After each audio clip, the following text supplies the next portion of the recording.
तर या वादानंतर टीकेची झोड उठली होती आणि त्यानंतर प्रकाश सुर्वेंनी दिलगिरी व्यक्त केली।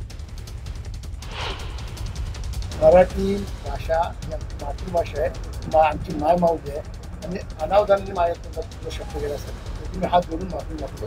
कुणाच्या भावना तुला दुखावल्या गेल्या असेल त्याची मी दिलगिरी व्यक्त करतो। एकीकडे मुंबई महापालिकेच्या निवडणुकीवरून मराठी विरुद्ध अमराठी असा वाद पेटलेला असताना दुसरीकडे शिवसेना आमदार प्रकाश सुर्वेंनी विरोधकांच्या हाती आयतं कोली दिलंय। मराठी माझी आई आहे तर उत्तर भारत माझी मावशी आहे, आई मेली तरी चालेल मात्र मावशी जगली पाहिजे अशी मुक्ताफळं सुर्वेंनी उधळली। यावरून आता ठाकरेंची शिवसेना चांगलीच आक्रमक झाली। मतांसाठी माय मराठीचा अपमान करत असल्याची टीका सुर्वेंवर करण्यात आली।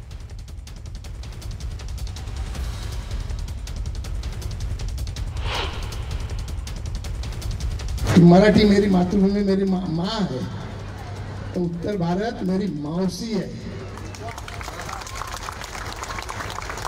और एक बार माँ मर गई तो चलेगा लेकिन मौसी मरना नहीं चाहिए क्योंकि मौसी ज्यादा प्यार करती है, तो माँ से ज्यादा प्यार आपने मुझे दिया है।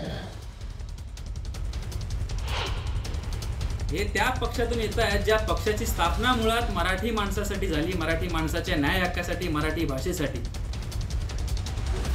आज त्या पक्षाचे आमदार हे एक वक्तव्य करतायत, त्या वक्तव्याचा सर्वप्रथम आम्ही निषेध करतोय। प्रकाश सुर्वेचं म्हणणं आहे की मराठी माझी आई आहे, उत्तर भारतीय माझी जी उत्तर भारतीयांची भाषा हिंदी आहे ती मावशी आहे। एक वेळेस आई मेली तरी चालेल पण मावशी जगली पाहिजे, उत्तर भारतीय जगले पाहिजेत, म्हणजे मराठी मेली तरी चालेल। हे आमदार निवडून देणाऱ्या लोकांनी खरंच विचार करावा की असे आमदार आपण समाजामध्ये लोकप्रतिनिधी म्हणून मिळवतोय। मराठी एकीकरण समितीच्या मार्फत आम्ही निषेध करतो। तर या वादानंतर टीकेची झोड उठली होती आणि त्यानंतर प्रकाश सुर्वेंनी दिलगिरी व्यक्त केली।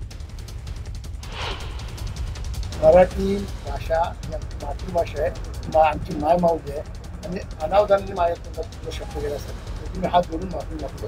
कुणाच्या भावना तुला दुखावल्या गेल्या असेल त्याची मी दिलगिरी व्यक्त करतो।